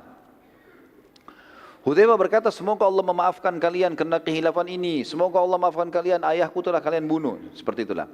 Dalam situasi demikian teman-teman, Nabi SAW segera mengambil keputusan. Beliau SAW berteriak dengan suara keras, kumpullah di sisiku wahai hamba-hamba Allah, aku benar-benar utusan Allah. Namun yang mendengar beberapa orang sempat kumpul, tapi mayoritas pasukan tidak dengar. Dan yang terkumpul di sisi Nabi SAW hanya 9 orang. 7 dari muhajirin, 7 dari ansar, 2 dari muhajirin. 9 orang saja. Yang lain pasukan ini sudah kocar kacir keluar dari kancah peperangan karena diserang oleh musuh-musuh ini. Hal ini terjadi karena luasnya lokasi peperangan dan galaunya keadaan pada pasukan muslimin sehingga mayoritas mereka tidak mendengarkan teriakan Nabi SAW. Terutama pada pasukan terdepan yang merupakan pasukan inti seperti Hamzah, Ali, ya, Zubair, ini yang kuat-kuat semua ini tidak dengar. Karena mereka jauh dari Nabi SAW. Jadi yang dari 90 ini saja yang cuma mendekat, itu pun cuma berapa orang gitu. Dan mereka tersibukkan pada saat itu berusaha mengejar musyrikin yang lari ke Mekah, tapi mereka sekarang kembali menyerang. Jadi Hamzah dan Ali juga ini sibuk lagi menghadapi pasukan yang 2000 itu. Dari pasukan depan muslimin ada pemegang bendera, sahabat Nabi mulia Mus'ab bin Umair radhiyallahu anhu, yang juga kembali ke arah belakang untuk mengetahui apa yang sedang terjadi. Pada saat situasi kacau, Mus'ab diserang oleh pasukan Khalid bin Walid dan mereka berhasil memotong tangan kanannya Mus'ab yang memegang bendera. Lalu Mus'ab memegang dengan tangan kirinya, kemudian dipotong lagi tangan kirinya, sisa dengan tangannya dia memegang bendera, lalu pasukan Khalid bin Walid menusuk dadanya. Dan sebagian riwayat menyebutkan Ibnu Qami'ah yang telah menusuk dada Mus'ab bin Umair dan beliau mati syahid pada saat itu. Dan akhirnya bendera muslimin jatuh. Dari sisi lain, Hamzah dan pasukan muslimin lainnya yang masih di depan tidak menyadari adanya serangan dari belakang dan bagaimana kacaunya keadaan pasukan pada saat itu serta serangan Khalid bin Walid. Pada saat itu pun waktu Hamzah mulai mau kembali dan melihat kekacauan di sana, ternyata dari belakang juga sudah ada serangan, maka Wahsy menggunakan kesempatan. Wahsy pun akhirnya mengatakan, aku melihat Hamzah dan aku pun takut mendekatinya. Aku pun takut, dengan dia orangnya kekar, kuat. Kita sudah ceritakan, Hamzah dulu kalau berburu apa? Singa. Di masa jahiliyah. Saking kuatnya fisiknya. Maka Wahsy mengatakan, aku coba mencari peluang di mana aku bisa membunuh orang ini sehingga aku lolos dari keterbudakan. Wahsy pun menceritakan kejadian tersebut berkata, saat tombak aku lemparkan, aku berhadapan dengan Hamzah, maka aku buru-buru melemparkan tombakku dan tertancap di perut Hamzah sampai tembus ke belakang. Sementara Hamzah di atas kudanya. Hamzah tidak terjatuh dan ia malah menghadap ke arahku dan maka aku pun sangat ketakutan. Dan ia terus saja mengejar ke arahku sampai aku berusaha melarikan diri secepat mungkin. Hamzah pakai kuda, tapi dia tertusuk ini, tombak. Orang lain sudah mati nih. Tapi Hamzah dengan izin Allah sementara masih bisa lari. Bahkan Hamzah sempat mendekati Wahsy. Pada saat sudah dekat, banyaknya darah yang mengalir membuat Hamzah akhirnya jatuh. Kata Wahsy pada saat itu pun akhirnya, aku berhasil lolos dari keterbudakan karena Hamzah sudah mati. Dan aku mencabut tombakku dari tubuh Hamzah setelah aku yakin pastikan dia sudah meninggal. Tentu dengan berjalannya waktu teman-teman sekalian, Wahsy ini masuk Islam nanti. Masuk Islam, ada kisahnya begitu ya. Dan dia berkata, masih saja aku dihantui perasaan bersalah karena telah membunuh paman Nabi SAW dan tidak akan bisa terbayar kecuali dengan mati syahid di jalan Allah. Dan aku membunuh pemimpin orang kafir yang setimpal kedudukannya dengan Hamzah. Akhirnya Wahsy pun memenuhi niatnya dan dialah satu-satunya yang telah membunuh Musailamah Al-Kadzab, orang yang mengaku Nabi. Pada saat akhir hidupnya Nabi SAW dan pada saat Nabi meninggal di pasukan Abu Bakar, Wahsy ikut. Dan Wahsy membunuh Musailamah Al-Kadzab dengan tombak yang dia pakai bunuh Hamzah. Dia bersihkan, dia rapikan, lalu dia tombak ke arah yang mirip dengan Hamzah. Maka dia mengatakan, Wahsy berkata, inilah imbalan atas terbunuhnya paman Nabi SAW. Dan juga perlu diketahui pada saat Wahsy masuk Islam, Nabi SAW menerima Islamnya. Tapi Nabi mengatakan, wahai Wahsy, jangan sering tampil di hadapanku.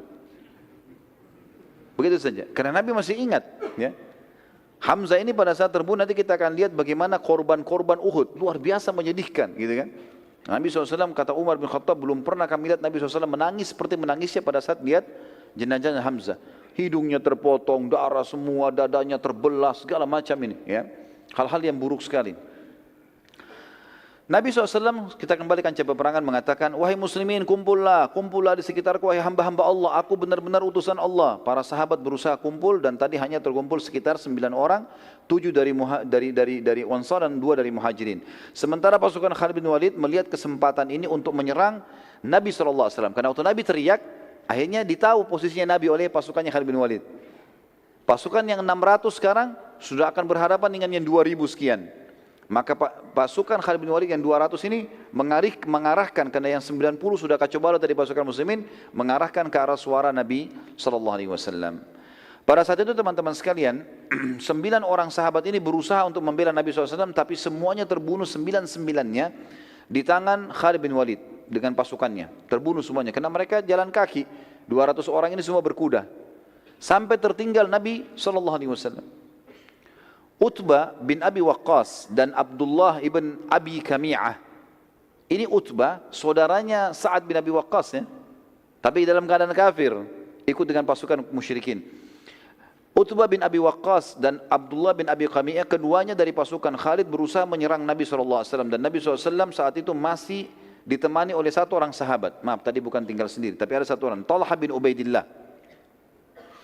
Dan menyusul sahabat yang lain menyusul, datang itu Sa'ad bin Abi Waqqas, saudaranya Utbah. Lalu duanya mendampingi Nabi SAW. Keduanya berusaha bertahan, namun beliau SAW bersama dengan sahabat ini, dua-duanya, tiga-tiganya jatuh ke dalam lubang yang telah dibuat oleh Abu Amir. Yang tadi kita sudah sebutkan namanya, orang yang mau mengaku raja kemudian tidak jadi di Madinah. Dan dia diberikan julukan Abu Amir al-Fasiq, orang fasik ini, karena dia dianggap orang yang buruk. Dalam situasi seperti itu, Nabi SAW masuk dalam lubang, kemudian juga Sa'ad masuk dalam lubang, Talha masuk dalam lubang yang bersebelahan, berbeda gitu. Maka Abdullah bin Abi Kami'ah segera menghantamkan pedangnya dari atas lubang ke arah punggung kanan Nabi SAW. Dan pada saat itu Nabi SAW terkena punggung sebelah kanan Nabi SAW, tapi ada baju besi. Dan tidak melukai Nabi SAW. Tapi Nabi mengatakan dalam sebuah riwayat sahih, aku masih merasakan sakitnya selama sebulan, pukulan itu. Dan ini menandakan teman-teman sekalian, Nabi saja bisa merasakan sakit, apalagi manusia biasa, gitu kan? Wajar itu. Lalu Ibnu Qamiyah menyerang Nabi SAW lagi ke arah punggung kiri beliau SAW. Dan karena kerasnya pukulan ke arah punggung kiri, karena dia pikir punggung kanan sudah, dia pukul ke punggung kiri, Nabi SAW coba menangkisnya, berusaha membela, tapi topi besi Nabi SAW ada beberapa jaring besi turun dari sisi kanannya. Itu sempat kena pedangnya Ibnu Qamiyah dan menancap di pipi Nabi SAW, pipi kanan Nabi ya. Dan pada saat itu akhirnya berdarah, mengeluarkan darah. Dan kena kerasnya pukulan besi pedang tersebut sampai akhirnya gigi geraham Nabi SAW pecah pada saat itu.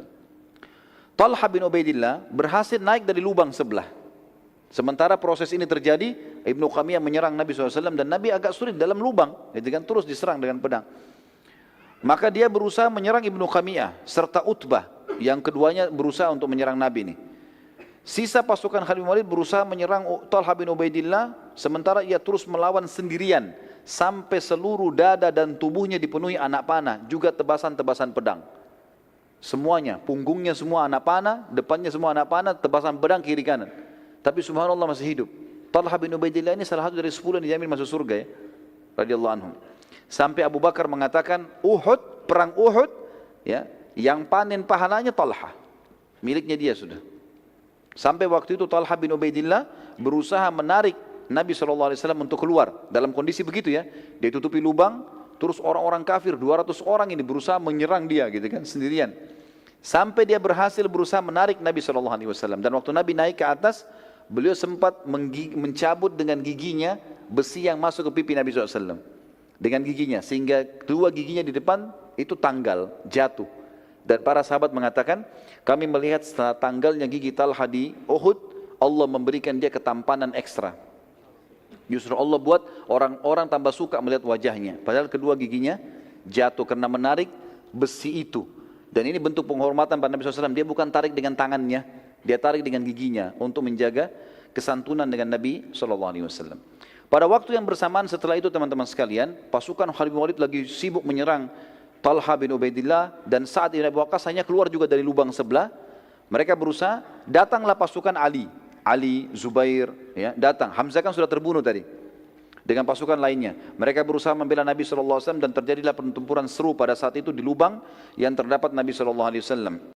Pada saat waktu yang bersamaan juga datang sahabat Nabi yang mulia yang telah memegang pedang Nabi SAW, namanya Syammah bin Harith atau Abu Dujana tadi. Kemudian berusaha untuk menutupi Nabi SAW dengan tubuhnya, sehingga seluruh tubuhnya dikenai dengan sabetan pedang. Jadi dia berusaha tangkis dari sini, ini yang nyerang 200 orang ini. Sementara yang datang beberapa sahabat ini tidak sampai 10 orang. Ibnu Qamiyah dan sisa pasukan Khalid akhirnya terpukul mundur karena keteguhan sahabat-sahabat ini. Namun Ibnu Qamiyah saat mundur bersamaan dengan waktu itu, sebagian pasukan Khalid bin Walid sedang menebas tangannya Mus'ab. Dan Mus'ab bin Umair wajahnya mirip sekali dengan wajah Nabi SAW.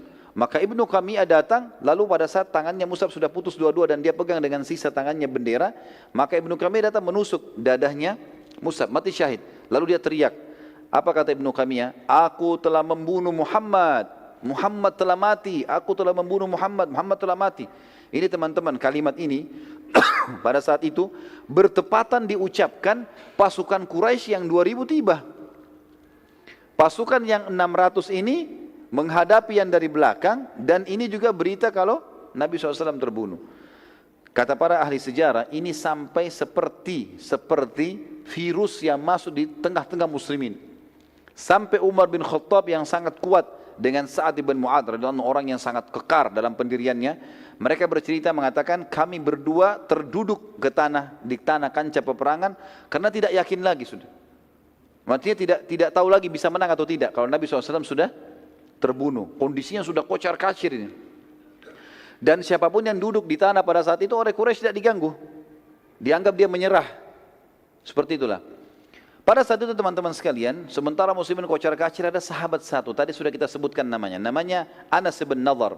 Yang sempat bilang, ya, demi Allah saya telah ketinggalan peperangan pertama bersama Nabi SAW melawan Quraisy di Badr. Kalau ada peperangan lagi setelah hari ini, saya akan melakukan perbuatan yang membuat Allah ridha. Tiba-tiba dia berdiri. Lalu kemudian sendiri ini, dia melawan yang 2000 itu. Dia menuju ke yang 2000 itu. Umar bin Khattab sempat bilang, mau kemana kau? Dia bilang ke arah Uhud. Kancah peperangan. Kata Umar sama Sa'ad, tapi Rasulullah SAW sudah mati. Beritanya begitu. Anas menjawab dengan kalimat luar biasa. Apa dia bilang? Kalau begitu, betul itu beritanya, bangunlah, bangkitlah untuk berperang dan mati bersama beliau sallallahu alaihi wasallam. Kenapa malah diam? Ayo mati gitu. Dan terbunuh itu jauh lebih mulia. Dan sungguh, hai Umar dan Sa'ad, aku mencium bau surga di arah Uhud. Kemudian beliau radhiyallahu anhu menyerang pasukan kafir sampai terkoyak, dan waktu dicari tidak ditemukan potongan badannya, terkoyak-koyak oleh musuh, gitu kan? Tapi mati syahid di sini. Umar mengatakan, dan saat dua-duanya, sungguh kalimat Anas telah membakar kembali semangat kami, dan kami saling berkata, benar, kenapa kita tinggal diam? Maka keduanya pun kembali ikut berperang, dan mulai, entah harus mulai dari mana, tapi mereka berperang. Umar berkata, aku pun coba mengumpulkan senjata apa saja yang aku bisa, lalu aku pakai menyerang. Sa'ad juga berkata, kami lalu berusaha mengikuti saja Anas. Anas kemana kita ikutin sampai dia terbunuh oleh musuh. Apa yang dia buat kita ikutin semampu kita. Sudah nggak tahu harus buat apa lagi. Kata Sa'ad, setelah peperangan selesai, kepada Nabi SAW, Sa'ad berkata kepada Nabi SAW pada saat perang selesai, demi Allah ya Rasulullah, kami tidak dapat mengikuti gerakan dan keberanian Anas. Luar biasa, kita tidak bisa. Waktu perang sudah selesai. Anas bin Nadhr radhiyallahu anhu, maka pada saat itu teman-teman sekalian, pada saat selesai peperangan dan jenazah muslimin dikumpulkan, maka jenazah Anas bin Malik sulit untuk ditemukan, dikatakan, dan dikenal, dan yang mengenal hanya saudarinya dari tanda lahir di tangannya. Ada tanda lahir di tangannya. Itu karena pada tubuh Anas ditemukan 83 luka dari anak panah, goresan dan lemparan tombak serta sabetan pedang. Pada saat itu teman-teman sekalian, sementara bendera kaum muslimin jatuh dan bendera musyrikin juga masih jatuh, pasukan Khalid bin Walid sempat mengambilnya. Tapi waktu mulai dilawan oleh Ali, oleh Zubair, maka mereka mulai melarikan diri lagi, yang 200 ini. Tiba-tiba saja seorang wanita bernama Amroh dari suku Abduddar, ia mengangkat bendera musyrikin. Melihat bendera musyrik berdiri, maka Abu Sufyan dan sisa pasukan musyrikin pun kemudian berkumpul di sekitar bendera. Dari sisi muslimin, Ali bin Abi Thalib juga kembali mengangkat bendera muslimin, yang akhirnya membuat umumnya muslimin yang masih tersedia di kancah peperangan, mereka berkumpul pada bendera itu. Namun Nabi SAW memerintahkan agar pasukan muslimin mundur ke arah Uhud, menyandar sampai merapat di gunung. Maka melihat bendera muslimin menuju Uhud, sisa pasukan pun ikut akhirnya. Seluruh muslimin mulai berkumpul di situ. Sementara pasukan musyrikin mengikuti bendera mereka maju menuju kancah peperangan, dan mereka menuju ke arah bendera muslimin untuk kembali menyerang.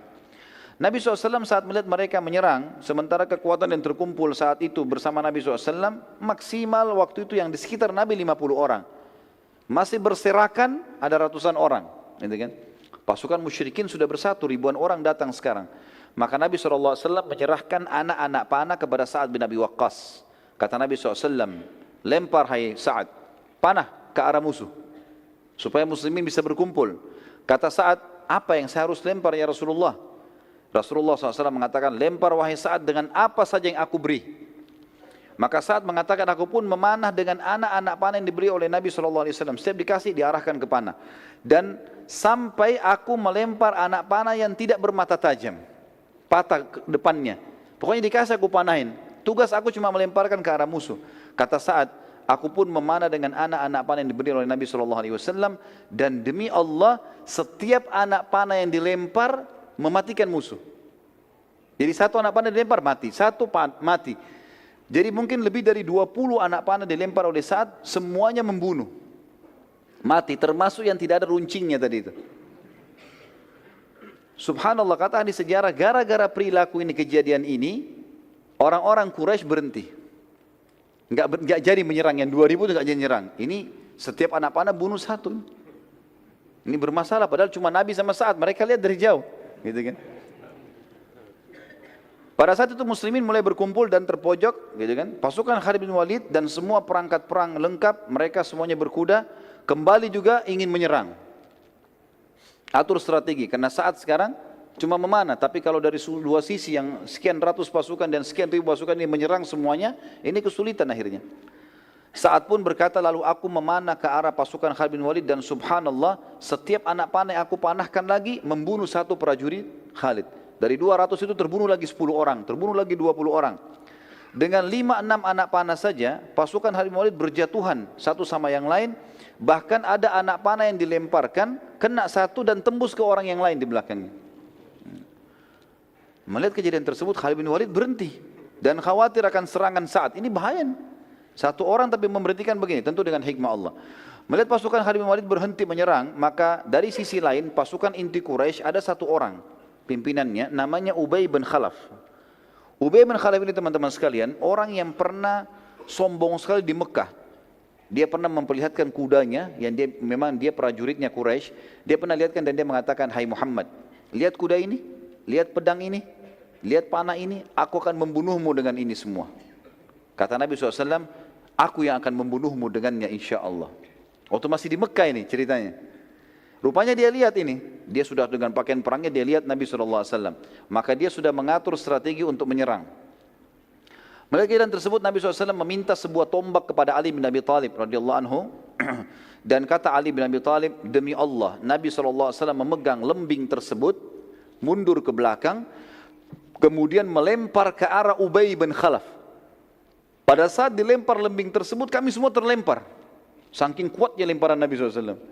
Di sekitarnya ada beberapa belas orang, itu terlempar semua. 50 orang tadi terlempar, karena kuatnya lemparan Nabi SAW, kata Ali bin Abi Thalib. Dan subhanallah, lembing itu tidak menancap di dadanya Ubay. Dia hanya kena di lehernya Ubay itu, antara topi besi dengan baju besinya ada celah. Kena di situ, nyobek itu saja. Garis sedikit, keluar darah sedikit. Begitu kena, lalu Ubay berkata dengan pasukan Quraisy, Muhammad telah membunuhku. Dia bilang gitu. Ketakutan dia. Dan dia jatuh, teriak-teriak, pegang sakit lehernya. Orang-orang Quraisy datang dekat, mereka mengatakan luka coret sedikit. Dia bilang, demi Allah kalau Muhammad ludahi aku sekarang, aku mati.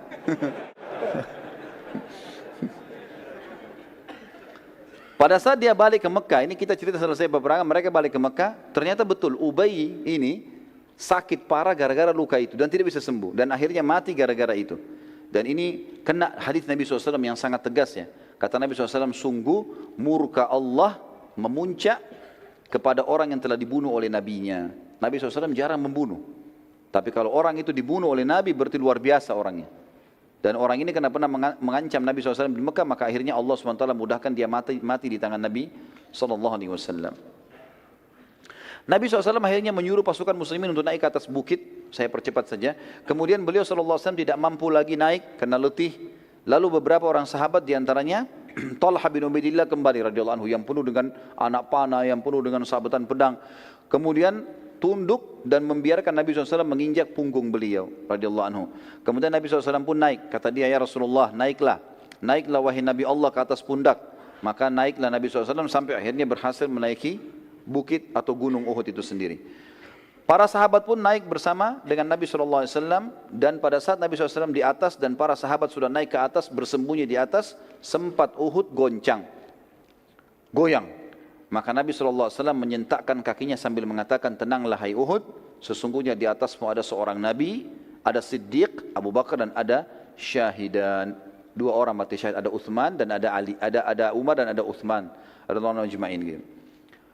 Pasukan Quraisy kemudian mendekati sekitar gunung Uhud di tempat para sahabat sembunyi, lalu Abu Sufyan selaku pemimpin pasukan berteriak dengan suara keras mengatakan, apakah masih ada Muhammad di antara kalian? Nabi SAW mengatakan, jangan ada yang jawab.